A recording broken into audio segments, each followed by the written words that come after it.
Então surge a questão: como é que eu posso florescer minimizando as dificuldades que eu encontro nesse plano físico, né? Então a gente se pergunta, como é que eu vou florescer? Como é que eu vou desabrochar diante de tanta dificuldade se eu nem lembro para que eu vim, né? E existe uma outra questão, né? A gente pensa assim também. Tá, a gente foi preparado lá no plano espiritual, mas quando a gente chega aqui a gente não lembra de bolhufas nenhuma, né? A gente não lembra de nada.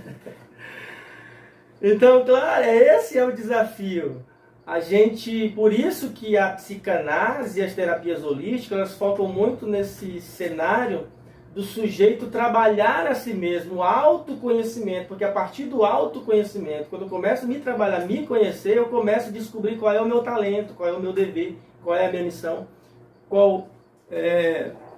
que tipo de área eu tenho uma predisposição a mais para se desenvolver e, consequentemente, me realizar por meio dessa tarefa. Ou seja, porque existe uma realização pessoal, profissional, e uma realização humanística, né, que é quando você também se realiza em ajudando outras pessoas. E esses recursos inatos que estão dentro de nós precisam ser despertados. René Descartes, que foi um filósofo e matemático, ele nos dá uma pista no livro dele, da Metafísica. Ele fala o seguinte: nós devemos diminuir o desejo de manter as nossas máscaras sociais, pois o desejo e as máscaras, elas podem nos impedir de se expressar. Ou seja, elas podem, os nossos desejos egoístas, vamos dizer assim, muito particular, e as máscaras sociais que a gente quer mostrar para a sociedade o que a gente não é, isso pode impedir a livre expressão da nossa alma. E com isso a nossa vocação não desabrocha. Por quê?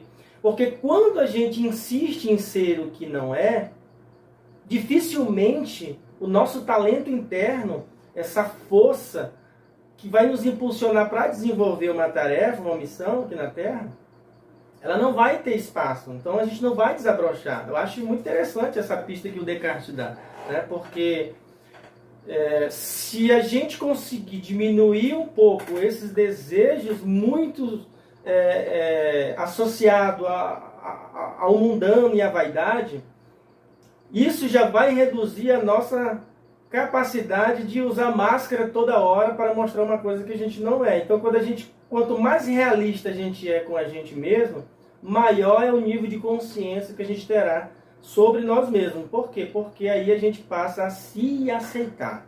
Então, como eu falei, primeiro o autoconhecimento, a partir do autoconhecimento, daí eu vou migrar para o processo de autoaceitação. Eu vou me aceitar com qualidades e defeitos.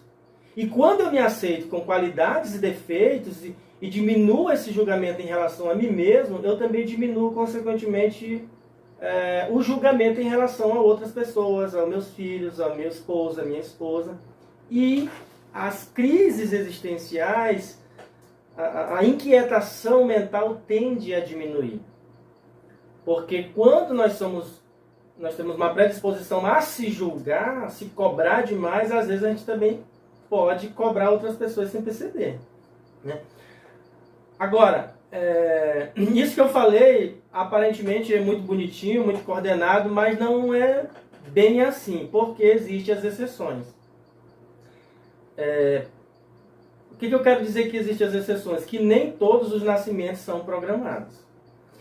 Existem vários casos em que a fecundação ela ocorre sem programação, ou seja, são nascimentos não autorizados.